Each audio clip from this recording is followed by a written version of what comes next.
Good evening, नमस्कार, राम राम, सत श्री अकाल, अस्सलाम वालेकुम। मैं वरुण पाराशर आप सभी लोगों का स्वागत करता हूं उत्कर्ष क्लासेस के ऑनलाइन प्लेटफॉर्म पे। जल्द से बच्चे जुड़ जाएं और हमेशा की तरह मुझे उम्मीद है कि आप सभी लोगों तक मेरी आवाज भी पहुंच रही होगी। वो जो एक कड़ी से कड़ी जुड़ती है, हर दिन से दिन जुड़ता है, वो दिन नहीं टूटना चाहिए, वो कड़ी नहीं टूटनी चाहिए। जो फ्लो बना हुआ है पढ़ने का वो ना टूटे तो अच्छा है। पर अगर आप इस त्योहार को मनाने के बाद अगर आप फिर से उसी ऊर्जा से दोबारा बैठ सकते हैं पढ़ाई के लिए, तो फिर आप अच्छे से एंजॉय करें ये जो 4-5 दिन है। और जैसे कि मैंने आपको ये चीज कल की क्लास में भी बताई थी कि अभी ये जो त्योहार का समय है, तो भाई हम सब लोग भी अपना अपना त्योहार मना रहे हैं अपने घर पे।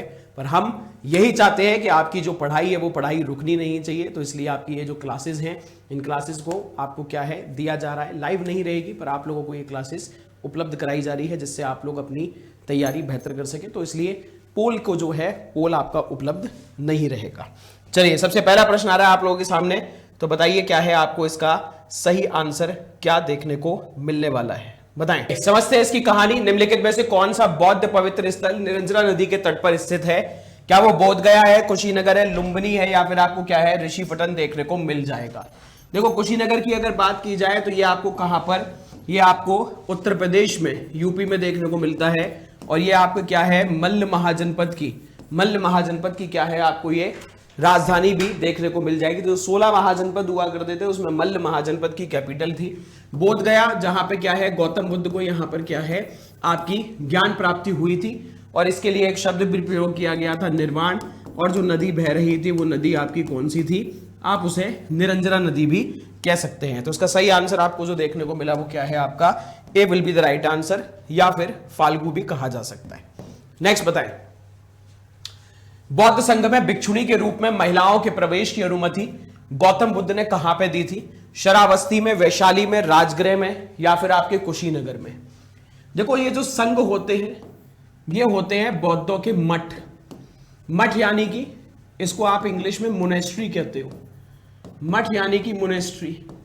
और इसमें क्या है, बौद्धों के आपको संत रहते हुए देखने को मिलेंगे। आज आप पहाड़ी इलाकों में जाओगे, जब कश्मीर जाओ, लद्दाख जाओ, उत्तराखंड जाओ, हिमाचल, सिक्किम, अरुणाचल प्रदेश, यहाँ पे आपको जगह जगह बौद्धों के मठ देखने को मिलेंगे। तो इस मठ में पहले सिर्फ और सिर्फ पुरुषों को एंट्री हुआ करती थी, सिर्फ पुरुषों को एंट्री थी, स्त्रियों की एंट्री इसमें नहीं थी। पर गौतम बुद्ध के एक शिष्य हुआ करते थे, शिष्य का नाम क्या हुआ करता था? वो था आनंद। तो आनंद ने गौतम बुद्ध से कह कहकर मठों में महिलाओं को भी एंट्री दिलवाई। और सबसे पहली महिला जो इसमें आई थी वो कौन थी? उनका नाम था प्रजापति गौतमी। प्रजापति गौतमी। तो प्रजापति गौतमी कौन हुआ करती थी? ये मैंने आपको पहले भी बताया हुआ है कि गौतम बुद्ध की मौसी थी और इनकी पालने वाली माँ थी, क्योंकि जब गौतम बुद्ध 7 दिन के थे तब उनकी माताजी महामाया की डेथ हो गई थी। तो इसमें वैशाली में क्या है अनुमति दी गई थी कि अब महिलाओं को भी एंट्री दी जाएगी, किसके अंदर? मठों के अंदर। नेक्स्ट, त्रिपिटक क्या है? गांधी जी के 3 बंदर, ब्रह्मा विष्णु महेश, महावीर जी के त्रिरत्न, या फिर आपको बौद्धों के उपदेशों का संग्रह देखने को मिल जाएगा। देखो, त्रिपिटक 2 शब्दों से मिलकर बनता है। त्रि मतलब हो जाएगा 3 और पिटक माने मतलब क्या हो जाएगा? डलिया। ये हो जाएगा आपका बास्केट। अब देखो, उस टाइम पे क्या थे, कागज का आविष्कार नहीं हुआ था जब गौतम बुद्ध थे, तो लोग किस पे लिखते थे? पेड़ों की पत्तियों पे लिखते थे। फिर वो पत्तियों को फिर एक डलिया में डाल दिया जाता था, बास्केट में, और उससे आपकी फिर 3 आपकी क्या है पुस्तकें बनी, सुत्त पिटक, विनय पिटक, और तीसरा जो था वो था आपका अभिधम्म पिटक। तो सुत्त पिटक, विनय पिटक और अभिधम्म पिटक। तो गौतम बुद्ध के उपदेशों का जो संग्रह है उसी को आप क्या कहते हो? त्रिपिटक कहते हो। नेक्स्ट, निम्नलिखित में से बौद्ध ग्रंथ में मठवासी जीवन के नियम कहां पे शामिल हैं? तो क्या वो दीर्घ निकाय में है, विनय पिटक में है, अभिधम्म पिटक में है, या फिर आपको विभाष शास्त्र देखने को मिल जाएंगे?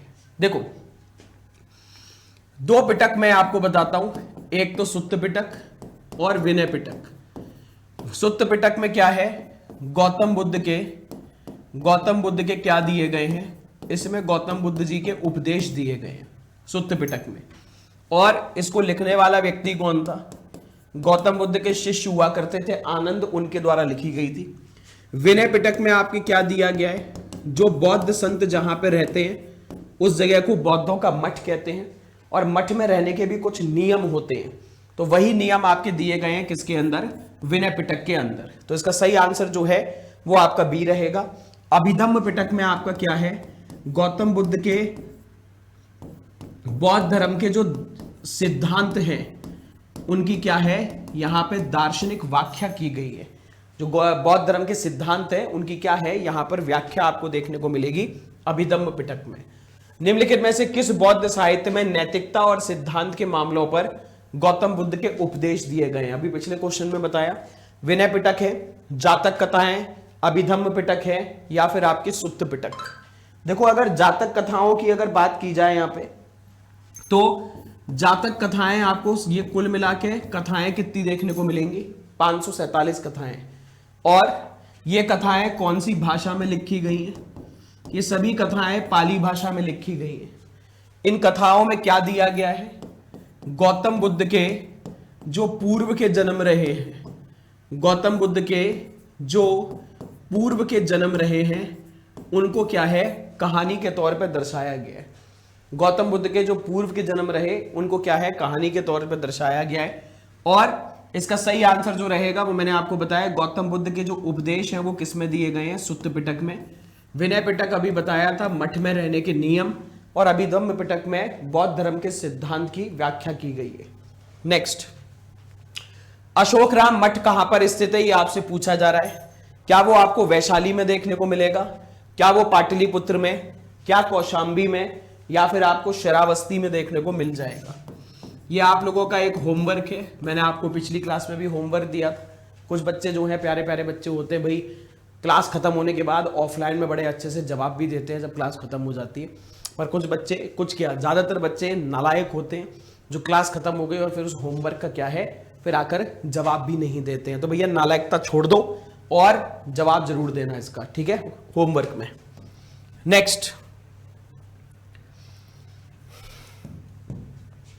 विश्व का सबसे ऊंचा विश्व शांति स्तूप ये आपको बिहार में कहां पे देखने को मिलेगा?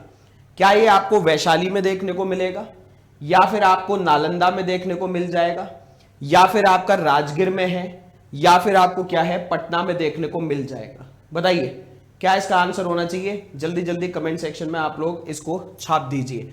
विश्व का सबसे ऊंचा विश्व शांति स्तूप बिहार में कहां स्थित है? वैशाली, नालंदा, राजगीर या पटना? स्तूप मैंने आपको पहले भी बताया था, जैसे किसी बौद्ध संत की मृत्यु होती है, मृत्यु होने के बाद जो उनके जलाने के बाद अवशेष आते हैं, हड्डियां होती हैं, उनको आप जमीन में दफना देते हैं, उसके ऊपर एक गुंबद बनाया जाता है, इसी को स्तूप कहा जाता है। जैसे सबसे फेमस स्तूप जो है वो आपको क्या है, शांति स्तूप देखने को, सांची का स्तूप देखने को मिलेगा मध्य प्रदेश में।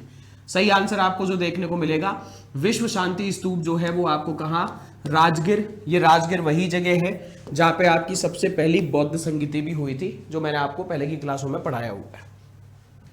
नेक्स्ट, स्तूप शब्द का सबसे पहली बार प्रयोग कहां पर किया गया है?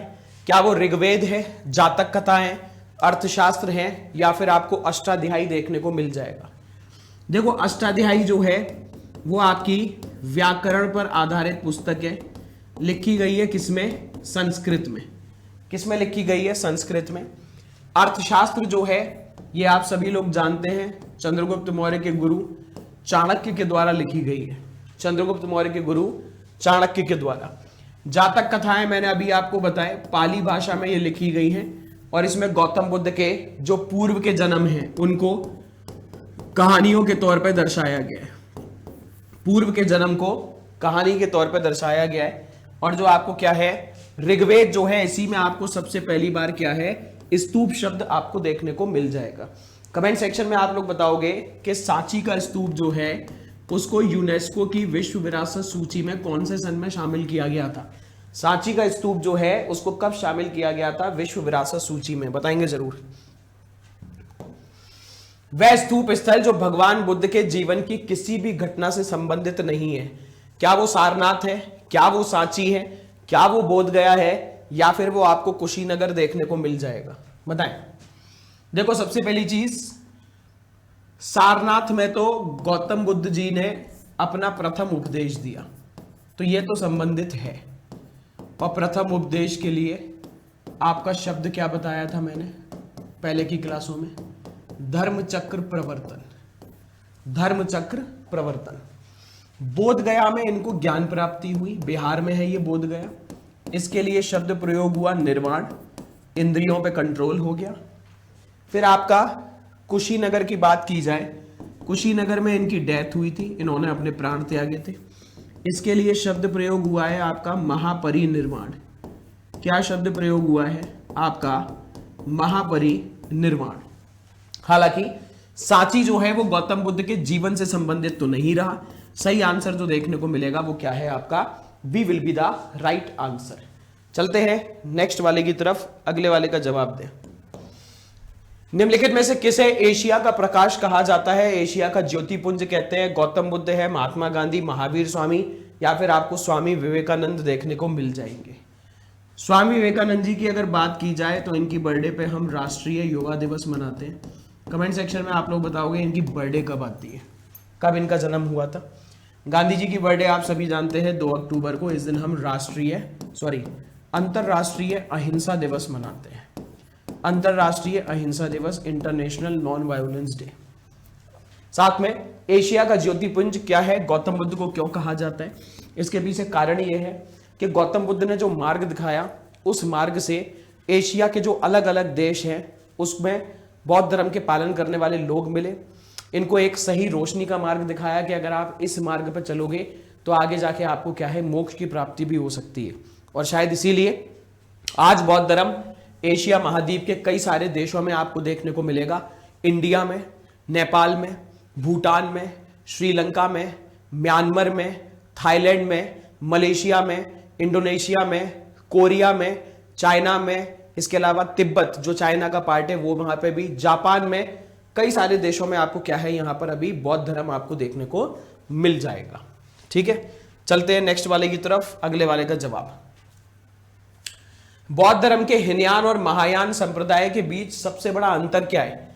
अहिंसा में विश्वास, जाति मुक्त समाज, भगवान और देवी की पूजा, या स्तूपों की पूजा की बात की गई है। मैंने आपको पिछली क्लास में बताया था कि जो चौथी बौद्ध संगति हुई कहां पे थी? कश्मीर में हुई थी। किसके शासनकाल में? कनिष्क के शासनकाल में। किसके? कनिष्क के। और इसी वाली बौद्ध संगति में बौद्ध धर्म जो था वो आपका 2 भागों में, एक हीनयान और दूसरा आपका क्या है, महायान में बट गया था। एक हीनयान और दूसरा आपका क्या हो जाएगा, महायान। इसमें आपको बढ़ते हुए देखने को मिला था। और हीनयान महायान में सबसे बड़ा अंतर क्या है कि हीनयान में गौतम बुद्ध को सामान्य व्यक्ति माना गया है। हीनयान में सामान्य व्यक्ति माना गया है। महायान में उनको भगवान की तरह पूजा जाता है, भगवान का दर्जा दिया गया है। हीनयान वाले लोग जो है वो क्या है, मूर्ति पूजा नहीं करेंगे गौतम बुद्ध की। ये लोग गौतम बुद्ध की मूर्ति बना के पूजा करते हैं। तो सही आंसर जो है वो क्या है, भगवान और देवी की पूजा। महायान वाले लोग जो है वो आपके गौतम बुद्ध जी को भगवान का दर्जा देते हैं। नेक्स्ट पॉइंट, उस मुद्रा का नाम बताइए जिसे सारनाथ प्रथम उपदेश की गंधारण बुद्ध छवि द्वारा दर्शाया गया है। अभय मुद्रा है, ध्यान मुद्रा है, धर्म चक्र मुद्रा है, या फिर आपको भूमि स्पर्श मुद्रा देखने को मिलेगी। ये तो आप वैसे भी बता दोगे, सारनाथ का नाम सुनते ही सबसे पाली भाषा में प्रथम उपदेश, पाली भाषा में प्रथम उपदेश, ठीक है। और यह भी आप लोगों को याद रखना है क्या, कितने लोगों को इन्होंने अपने 5 शिष्यों को यह उपदेश दिया था, सबसे पहले 5 शिष्यों को। और उसके लिए आपका क्या शब्द है, धर्म चक्र प्रवर्तन है, जो इसमें आपको याद रखना है कि जो इन्होंने सबसे पहला उपदेश दिया था। नेक्स्ट, महायान बौद्ध धर्म में बोधिसत्वा अवलोकितेश्वर को इस नाम से भी जाना जाता है। वज्रपाणी, मंजूश्री, पदमपाणी, या फिर आपको मैत्रेया देखने को मिल जाएगा। देखो, अगर मैं बात करूं, सबसे पहले आपको यह पता होना चाहिए बोधिसत्वा क्या होते हैं। बोधिसत्वा वो होते हैं जिन्होंने अपने खुद के मोक्ष को रोक लिया है। जिससे क्या है, ये पहले दूसरे लोगों को मार्ग दिखा सके, दूसरे लोगों को मार्ग दिखाएं कि आप इस मार्ग पे चलो, और जिससे क्या है आप भी आगे जाके अंत में मोक्ष की प्राप्ति कर पाए। ठीक है, इंद्रियों पे कंट्रोल कर पाए। इनको तो हो गया, इन्होंने तो अपनी इंद्रियों पे कंट्रोल कर लिया, पर ये चाहते हैं कि दूसरों को भी क्या है इंद्रियों पे कंट्रोल, तो दूसरों को ये मार्ग दिखाते हैं, उनको कहते हैं बोधिसत्व। ठीक है, और इसमें जो अवलोकित ईश्वर है इनको क्या है पद्मपाणि के नाम से भी जाना गया है। किसके नाम से? पद्मपाणि के नाम से भी जाना गया है। तो उसका सही जवाब जो आपको देखने को मिलेगा वो क्या है आपका C will be the right answer. चलते हैं नेक्स्ट वाले की तरफ। पहली शताब्दी ईस्वी में किस भारतीय बौद्ध भिक्षु को चाइना भेजा गया था? क्या वो सांग थे, अश्वघोष थे, वासुमित्र थे, या फिर आपको क्या है नागा अर्जुन आपको देखने को मिल जाएंगे? बताएं। देखो ये अश्वघोष और वासुमित्र, ये जो आपकी चौथी बौद्ध संगति हुई थी कनिष्क के टाइम पे, उसके टाइम पे ये उपाध्यक्ष और आपके उपाध्यक्ष हुआ करते थे, चेयरमैन और डेप्यूटी चेयरमैन हुआ करते थे। वहीं अगर नागा अर्जुन की बात की जाए तो ये नागा अर्जुन को ही क्या है ये भारतीय बौद्ध भिक्षु हुआ करते थे, जिनको क्या है चाइना भेजा गया था पहली शताब्दी ईस्वी में। सही आंसर आपको जो देखने को मिलेगा वो क्या है आपका D will be the right answer. Next बताएं, बौद्ध शिक्षा का सबसे बड़ा केंद्र क्या वो विक्रमशिला है, क्या वो वाराणसी है, क्या वो गिरनार है, या फिर वो आपको उज्जैन देखने को मिल जाएगा? देखिए बौद्ध शिक्षा का जो केंद्र है इसमें आपको एक तो नालंदा विश्वविद्यालय देखने को मिलेगा। नालंदा विश्वविद्यालय की स्थापना जो है वो गुप्त वंश के शासनकाल में हुई थी और कुमारगुप्त प्रथम। नालंदा विश्वविद्यालय अगर होता तो आज होता कहाँ पे? ये आपको बिहार में देखने को मिल जाएगा। कहाँ पे? बिहार में अगर होता तो। हालांकि अब इस नालंदा विश्वविद्यालय को नष्ट कर दिया गया 1000 साल पहले। बख्तियार खिलजी नाम का एक व्यक्ति था जिसने नालंदा विश्वविद्यालय को खराब कर दिया, जला दिया था। दूसरा बौद्ध शिक्षा का जो केंद्र है वो आपको विक्रमशिला मिलेगा। और आप लोग कमेंट सेक्शन में बताओगे कि ये पाल वंश के राजा के द्वारा बनवाया गया था, तो पाल वंश के राजा कौन हुआ करते थे उसका जवाब आप जरूर देंगे। इसके अलावा आगे बढ़ने से पहले आप सभी लोगों के लिए कुछ खास जानकारी है। भाई दीपावली का त्योहार है, दीपावली का त्योहार है, दीपावली का उत्सव है, और आप सब लोग भी बड़ी धमाकेदार तरीके से भैया पटाखे फोड़ रहे होंगे, झाला वाला टांग रखी होगी, मिठाइयों का आदान प्रदान हो रहा। सोम पपड़ी जो है, सोम पपड़ी की बेइज्जती मत करना। पहले इस घर में चली गई, फिर इस घर में टहलती ही जा रही है सोम पपड़ी, खा लेना अगर कोई दे तो उत्कर्ष क्लासेस भी ये दीपावली का त्योहार मना रहा है और बच्चों के साथ खुशियां बांट रहा है, क्योंकि खुशियां बांटने से बढ़ती हैं। ये दिवाली ऑफर आपका क्या है 24 अक्टूबर तक रहेगा, जिसमें आपके उत्कर्ष आपके सभी ऑनलाइन कोर्सेज पे आपको क्या दिया जा रहा है, यहाँ पे 90% तक का आपको डिस्काउंट मिलेगा। साथ में कोर्स वैलिडिटी जो आपकी रहेगी, जो भी कोर्स आप खरीद रहे हैं इस टाइम पे, जब तक आपका एग्जाम नहीं हो जाता तब तक आपको कोर्स वैलिडिटी मिलेगी। साथ में आपको 13% का एक्स्ट्रा ऑफ भी मिलेगा। बस आप ये कोड लगा लेना UC13 वाला, जिससे आप 13% और एक्स्ट्रा ऑफर जो है ऑफ जो है उसको आप प्राप्त कर पाए। चलिए बढ़ते हैं आगे की तरफ। अगले प्रश्न का जवाब दें। निम्नलिखित में से किस राज्य में ओदंतीपुर शिक्षा केंद्र स्थित हुआ करता था? क्या वो बंगाल है, बिहार है, गुजरात है, या फिर आपको क्या है यहां पर तमिलनाडु देखने को मिल जाएगा? देखो ओदंतीपुर जो है ये भी आपका पाल वंश के जो राजा हैं उनके द्वारा इसका निर्माण कराया गया था। पाल वंश के शासक, और वो कौन था? पाल वंश के जो फाउंडर हुआ करते थे गोपाल, उनके द्वारा ही क्या है ये ओदंतपुरी जो है ये शिक्षा केंद्र जो है बनाया गया। आज होता तो कहाँ पे? जो आपका बिहार वाला एरिया है वहां पे आपको ये क्या है देखने को मिल जाता।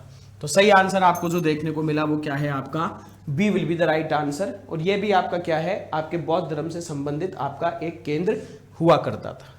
चलते हैं नेक्स्ट पे। वल्लभी विश्वविद्यालय कहां पर स्थित था? क्या वो बिहार है, उत्तर प्रदेश है, बंगाल है, या फिर आपको क्या है गुजरात मिलेगा? देखो अगर मैं यहां पे आपको फिर से बताना चाहूं, नालंदा, इसके अलावा विक्रमशिला, इसके अलावा ओदंतपुरी, ये सब आपको कहां पर देखने को मिलेंगे? कहां पर? अगर आज होते तो बिहार में होते। विक्रमशिला जो है इसकी स्थापना धर्मपाल के द्वारा कराई गई। ओदंतपुरी मैंने आपको बताया गोपाल के द्वारा। नालंदा जो है वो आपके कुमारगुप्त प्रथम, नालंदा जो है कुमारगुप्त प्रथम जो है उसके द्वारा क्या है इसकी स्थापना कराई गई थी। ठीक है जी, तो ये आप लोगों को याद रखना है। सही जवाब जो आपको देखने को मिलेगा इसमें वो क्या है, आपका सही जवाब जो है वो आपका वल्लभी विश्वविद्यालय अगर होता तो कहाँ होता, आज आपको गुजरात में देखने को मिलता। और कमेंट सेक्शन में आप लोग जरूर बताओगे कि इस विश्वविद्यालय की स्थापना जो है वो किसके द्वारा कराई गई थी, वल्लभी विश्वविद्यालय की स्थापना किसके द्वारा कराई गई थी, बताएं।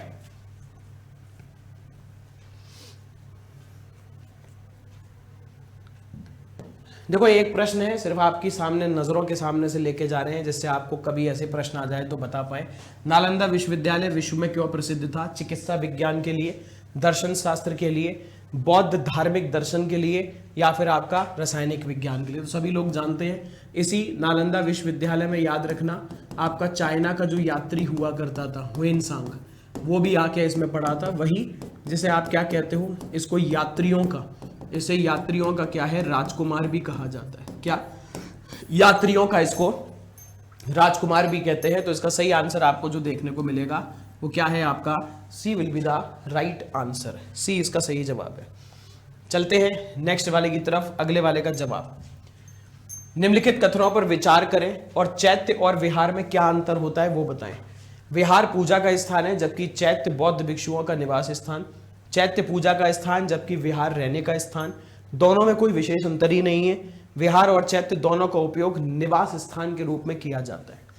देखो मैंने जैसे आपको पहले की क्लास में भी बताया था कि बौद्ध भिक्षु जहां पे रहते हैं उस जगह को मठ कहते हैं। आप जिस भी पहाड़ी इलाकों में जाओ, कहते हैं ना कि लोग आजकल बड़ा एक चलन है लद्दाख घूमने का, बाइक से जाएंगे, वो कहते हैं अगर आप लद्दाख घूम के आएगा और अगर आपने लद्दाख के मठ नहीं घूमे बौद्धों के, तो फिर आपका जाना बेकार है, अधूरा घूमे आए। क्योंकि पूरे भारत के सबसे सुंदर मठों में से एक आपको क्या वहां पे लद्दाख में देखने को मिलेंगे। और अगर मैं बात करूं पूरी दुनिया का सबसे बड़ा मठ, ये आपको ल्हासा में देखने को मिलेगा। ल्हासा क्या है, आपकी तिब्बत की राजधानी है। भारत की अगर मैं बात करूं इंडिया की, तो आपको मठ देखने को मिलता है कहाँ, तवांग में, अरुणाचल प्रदेश में। काफी फेमस मठ है ये भी। फिर हर मठ में आपको क्या है, एक तो चैत्य और एक आपको क्या है, विहार देखने को मिलता है। हर मठ के अंदर चैत्य और विहार। तो विहार तो आप वैसे भी जानते होंगे, बहुत सारी कॉलोनी के नाम जो होते हैं उनके नाम के आगे भी विहार लगा होता है। जैसे पक्षी अभ्यारण्य होते हैं, पक्षी विहार, वो पक्षियों के रहने का स्थान होता है। तो विहार जो है वो बेसिकली निवास स्थान है और चैत्य जो है वो आपके पूजा करने का स्थान होता है। तो जितने लोग जवाब दिए हैं यहाँ पे बी, उन लोगों का जवाब यहाँ पे क्या है, बिल्कुल सही देखने को मिल जाएगा। चलते हैं नेक्स्ट पे। भारतीय इतिहास के संदर्भ में निम्नलिखित में से कौन भविष्य का बुद्ध है जो दुनिया को बचाने के लिए अभी आना बाकी है? क्या वो लोकेश्वर है, मैत्रेय है, या फिर आपको क्या है, पद्मपाणि देखने को मिल जाएंगे? बताएं। देखो ये तो हम सभी लोग जानते हैं, जैसे हमारे विष्णु जी हैं, विष्णु जी के बारे में कहते हैं कि उनके 10 अवतार देखने को मिलेंगे, जिसमें से ऑलरेडी 9 अवतार हो चुके हैं। हालांकि कुछ लोग कहते हैं कि गौतम बुद्ध जो है वो खुद विष्णु जी के 9वें अवतार हुआ करते थे। तो जो 10वें अवतार है, कह रहे हैं कि जब कलयुग अपने चरम पे होगा तब जन्म होगा क्या, 10वें अवतार का। और वो 10वें अवतार कौन से होंगे, वो होंगे आपके कल्कि भगवान। ये ऐसा विष्णु जी के बारे में बोलते हैं, विष्णु जी के अवतार के बारे में। ऐसे ही ऐसा माना जाता है कि गौतम बुद्ध जी का भी आगे जाके भविष्य में कोई अवतार टाइप का आएगा जो दुनिया को बचाने के लिए भेजा जाएगा। और उसका नाम क्या बताया गया है, उसका नाम जो है वो मैत्रेय बताया गया है। क्या बताया गया है, मैत्रेय। नेक्स्ट की बात करें, जैन धर्म के प्रवर्तक कौन हुआ करते थे? क्या वो आर्य सुधर्मा थे, महावीर स्वामी थे, पार्श्वनाथ थे, या फिर आपको क्या है, ऋषभदेव देखने को मिल जाएंगे? देखो जैन शब्द जो वो आया है किससे आया है, जिन से आया है। जैन शब्द जो है वो जिन से आया है। और जिन क्या है, जिन होता है वो लोग, जिन है वो लोग जिन्होंने अपनी मन और वाणी पर, जिन्होंने अपनी मन और वाणी पर क्या कर लिया है, जिन्होंने अपनी मन और वाणी पर नियंत्रण कर लिया है, कंट्रोल कर लिया है। और मन और वाणी पर तो नियंत्रण तभी होगा जब आपकी जो इंद्रियां हैं वो आपके कंट्रोल में आ जाएंगी। इंद्रियां ही कंट्रोल में नहीं होंगी तो मन और वाणी कैसे कंट्रोल होगा? और जैन धर्म में एक बहुत बड़ा प्रमुख शब्द देखने को मिलता है, वो है तीर्थंकर। तीर्थंकर कौन होते हैं? ये वो अध्यात्म गुरु होते हैं जो दूसरों को मार्ग दिखाते हैं, किसका, मोक्ष का।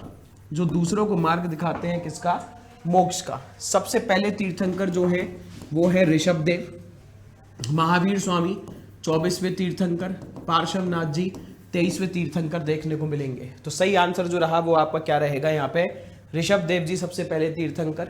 इन्हीं ऋषभदेव जी का दूसरा नाम भी याद रखना, इनको आदिनाथ के नाम से भी जाना जाता है। किसके नाम से, आदिनाथ के नाम से भी जानते हैं। बढ़ते हैं नेक्स्ट वाले की तरफ, अगले वाले का जवाब। जैन तीर्थंकर पार्श्वनाथ मुख्य रूप से निम्नलिखित में से किस स्थान से जुड़े हुए थे, वाराणसी, कौशाम्बी, गिरिराज या फिर आपको क्या है यहाँ पर चंपा देखने को मिल जाएगा। देखो जैसे कि मैंने आपको बताया जैन धर्म में तीर्थंकर तो आपको 24 देखने को मिलेंगे, पर सबसे प्रमुख जो बताए जाते हैं वो आपके ये 4 हैं, पहले नंबर के, 22वें नंबर के, 23वें नंबर के और 24वें नंबर के। सबसे पहले नंबर के तीर्थंकर ऋषभदेव या आदिनाथ जी हैं। 22वें नंबर के तीर्थंकर जो है वो आपको क्या है, नेमिनाथ जी देखने को मिलेंगे। 23वें नंबर के तीर्थंकर जो है वो आपके पार्श्वनाथ जी हैं। 24वें नंबर के तीर्थंकर जो है वो है महावीर स्वामी। अगर आप कभी किसी जैनी के मंदिर में जाओगे तो उन मंदिरों में 24 के 24 तीर्थंकरों की मूर्ति रखी होती है। अब आप तीर्थंकरों को पहचानोगे कैसे, खुद जैनी भी कैसे पहचानेंगे, इसलिए प्रत्येक तीर्थंकर को दे दी गई है क्या, एक चिन्ह दे दिया गया है। और हर तीर्थंकर की जो मूर्ति होती है उस मूर्ति के बीचों बीच जो है वो चिन्ह यहाँ पे बनाया जाता है और आगे क्या है आपकी ऊपर मूर्ति बनी होती है। जैसे आदिनाथ जी का जो चिन्ह है वो बैल बताया गया है, नेमिनाथ जी का जो चिन्ह है वो शंख बताया गया है, पार्श्वनाथ जी का जो चिन्ह है वो सांप बताया गया है और महावीर स्वामी का जो चिन्ह है वो शेर बताया गया है, लॉयन वो बताया गया है। तो आंसर आपको इसमें क्या देखने को मिल जाएगा, इसका सही जवाब जो आपको देखने को मिलेगा वो वाराणसी है। पार्श्वनाथ जी वाराणसी से कैसे जुड़े हुए थे, क्योंकि इनके जो पिता हुआ करते थे, इनके पिता का नाम था अश्वसेन और अश्वसेन कहाँ के राजा हुआ करते थे, काशी के। तो आप काशी बोल लो, बनारस बोल लो, वाराणसी बोल लो, एक ही बात है, ठीक है। नेक्स्ट पे चलेंगे। महावीर स्वामी जी का जन्म कहां पे हुआ था, इनका जन्म कुंडग्राम में, पाटलिपुत्र में, मगध में या फिर आपको क्या है वैशाली में देखने को मिल जाएगा। जैसे कि मैंने बताया थोड़ी देर पहले, महावीर स्वामी 24वें नंबर के तीर्थंकर हुआ करते थे। इनके पिता जो हुआ करते थे, पिता का नाम था सिद्धार्थ, इनके जो फादर थे वो सिद्धार्थ हुआ करते थे। इनकी पत्नी की अगर बात की जाए तो इनकी पत्नी का नाम हुआ करता था यशोदा और उनसे इनको एक पुत्री प्राप्त हुई, पुत्री का नाम हुआ करता था अनुजा और अनुजा का ही दूसरा नाम क्या था, इसी को प्रियदर्शनी भी कहते थे। क्या कहते थे इसको, प्रियदर्शनी। और आगे जाके इनकी शादी किससे हुई, इनके पति का नाम था जमाली, यानी कि ये महावीर स्वामी के दामाद हुआ करते थे। हाँ जी, तो ये इनके महावीर स्वामी जी का जन्म जो है वो बताते हैं कुंडग्राम में हुआ था 540 ईसा पूर्व के आसपास। महावीर स्वामी ने अंतिम सांस कहां पे ली थी, राजगीर में, रांची में, पावापुरी में या समस्तीपुर में, बताएं।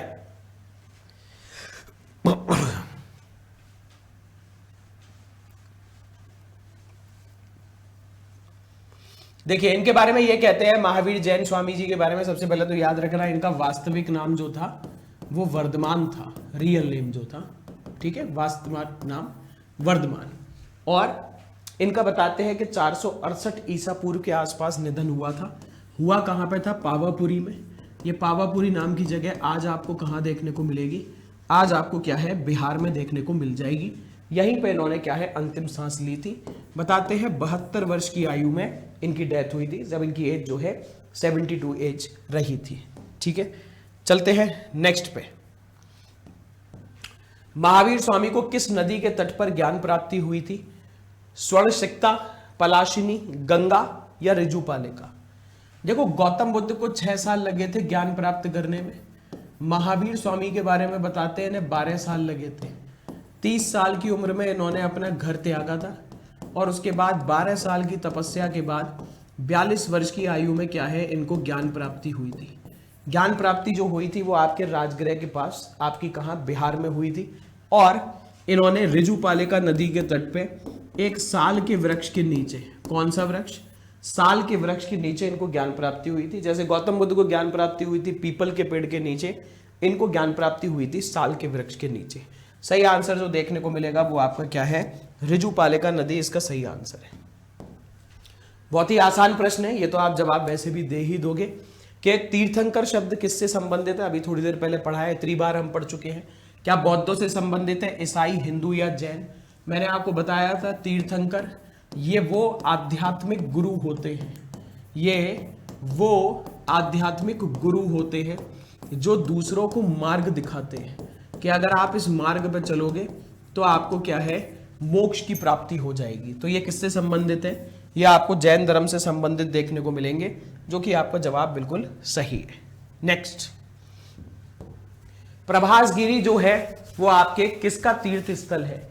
बौद्धों का है, जैनियों का है, शैवों का है, या फिर आपको वैष्णवों का देखने को मिल जाएगा? बताएं। देखो, प्रभासगिरी के बारे में कहते हैं कि ये 6वें नंबर के जो आपके तीर्थंकर हुआ करते थे, 6th नंबर के जो तीर्थंकर हुआ करते थे, उनसे आपको क्या है, संबंधित देखने को मिलेगी। साथ में प्रभासगिरी के बारे में कहते हैं कि ये हिंदुओं के लिए भी बड़ा पवित्र स्थल है। ऐसा कहते हैं कि कृष्ण भगवान ने अपनी जिंदगी के जो कुछ आखिरी पल थे वो उन्होंने यहाँ पर बिताए थे। मतलब जब इनका जीवन अंत की तरफ था कृष्ण भगवान का, तो उन्होंने अपना जो कुछ पल थे वो प्रभासगिरी पे भी बिताए थे। कमेंट सेक्शन में आप बताओगे जरूर ये आपको किस राज्य में देखने को मिल जाएगा। प्रभासगिरी जो है वो किस राज्य में देखने को मिलेगा? जैनियों के लिए भी बहुत पवित्र है, क्योंकि यहाँ पर जो 6वें नंबर के तीर्थंकर रहे पद्म प्रभु, उनसे संबंधित आपको देखने को मिल जाएगा। नेक्स्ट, जैन धर्म में पूर्ण बुद्धि यानी कि पूर्ण ज्ञान के लिए कौन सा शब्द प्रयोग हुआ है? जिन, रत्न, कैवल्य या फिर आपको निर्वाण देखने को मिल जाएगा? बताएं। देखो, बौद्ध धर्म में तो मैंने बताया था, बौद्ध धर्म में क्या बताया था मैंने? बौद्ध धर्म में मैंने आपको ये चीज बताई थी कि ज्ञान प्राप्ति के लिए निर्वाण शब्द का प्रयोग हुआ है। निर्वाण मतलब बेसिकली आपको अपनी जो इंद्रियां हैं उस पर कंट्रोल हो गया, ये होता है। फिर जैन धर्म में इसके बारे में क्या कहते हैं कि जैन धर्म में इसी शब्द के लिए कैवल्य प्रयोग माना गया है। और ये माना जाता है कि जब वर्धमान को, जो महावीर स्वामी का रियल नेम है, जब इनको कैवल्य प्राप्त हो गया तो इनको कई सारे नाम दिए गए। इनको महावीर नाम दिया गया, इनको अरिहंत नाम दिया गया। अरिहंत मतलब जिसके ऊपर बहुत ज्यादा आशीर्वाद हो। इनको जिन नाम दिया गया, जिनको ज्ञान प्राप्ति हो गई हो उसे जिन कहते हैं, जिसने अपनी इंद्रियों को जीत लिया हो। इन्हीं का दूसरा नाम दिया गया जितेंद्र। नाम से ही पता चल रहा है जो इंद्रियों को जीत ले उसको क्या कहा जाता है, उसी को जितेंद्र कहा जाता है। इसके अलावा इनको निग्रंथ नाम दिया गया। निग्रंथ का मतलब होता है जिसके ऊपर कोई बंधन नहीं होता, और जिसको कोई बंधन नहीं होता वही आगे जाके क्या है, ज्ञान प्राप्ति के लिए जाता है, मोक्ष के लिए जाता है। ये आप बताएंगे। मैंने आपको बोला था हर तीर्थंकर का एक चिन्ह होता है, तो आपसे यहाँ पे पूछा जा रहा है किस तीर्थंकर का क्या चिन्ह है? आदिनाथ, मल्लीनाथ, पार्श्वनाथ और संभवनाथ। बैल, घोड़ा, सांप और आपको क्या है यहाँ पर पानी का घड़ा देखने को मिल जाएगा। मैंने आपको बताया था आदिनाथ जो है इन्हीं का दूसरा नाम क्या है? इन्हीं को दूसरा नाम ऋषभदेव कहा गया है। ये आपके सबसे पहले तीर्थंकर हैं। पार्श्वनाथ जी 23वें नंबर के तीर्थंकर रहे हैं। दो तो मैंने आपको बताए थे, मुझे उम्मीद है इनमें से ही आंसर आ जाना चाहिए। पार्श्वनाथ जी का चिन्ह मैंने आपको बताया था सांप है। सी का ऑप्शन 3 कहाँ पे आ रहा है? एक ही ऑप्शन में आ रहा है, अपने आप ही आंसर निकल आया। आदिनाथ जी का मैंने चिन्ह बताया था आपको बैल। मल्लीनाथ का जो चिन्ह है वो पानी का घड़ा, और संभवनाथ जो है वो क्या है, इनका चिन्ह घोड़ा आपको देखने को मिल जाएगा। ठीक है, चलिए तो आज की क्लास को मैं यहीं पे सीमित कर रहा हूं। जाते जाते आप सभी लोगों के लिए फिर से ये इन्फॉर्मेशन कि दीपावली के उपलक्ष्य में, दीपावली के पावन त्योहार में, इसी के उपलक्ष्य में उत्कर्ष क्लासेस आप सभी लोगों के साथ भाई दीपावली मना रहा है। कैसे मना रहा है? ये दिवाली ऑफर जिसमें आपको 24 अक्टूबर तक ये सीमित रहेगा, और उत्कर्ष ऐप के सभी ऑनलाइन कोर्सेज पे आपको 90% तक का डिस्काउंट मिलेगा। ये कोर्स की जो वैलिडिटी रहेगी जब तक आपका एग्जाम नहीं हो जाता, मतलब इस टाइम पे अगर आप कोर्स ले रहे हो तो जब तक आपका एग्जाम नहीं हो जाएगा तब तक आप क्या है उस कोर्स को पढ़ सकते हैं। और कुछ हमारे जो टॉप कोर्सेज हैं उन पे आपको 13% का एक्स्ट्रा ऑफ भी मिल रहा है। बस ये कोड लगा लेना UC13। चलिए तो आज की क्लास को मैं यहीं सीमित कर रहा हूं। आप सभी लोगों को फिर से दीपावली की बहुत सारी भैया हार्दिक शुभकामनाएं। जितने लोगों ने वीडियो को लाइक नहीं किया, एक बार वीडियो को लाइक कर देना, ज्यादा से ज्यादा जगह पे शेयर कर देना। इस वीडियो का link WhatsApp, Facebook, Instagram, Telegram जो भी आप चलाते हैं वहां पे शेयर जरूर कर देना। प्लस टेलीग्राम पे भी चैनल पे जुड़ जाना, क्योंकि बहुत सारी पीडीएफ आपको वहां पे मिलती हैं। इस क्लास की पीडीएफ तो आपको उत्कर्ष ऐप पे ही मिलेगी। तो मिलते हैं आपसे जल्दी, तब तक सोलो अपना ख्याल रखो, पढ़ाई करते रहो। Thank you everyone. जय हिंद, जय भारत।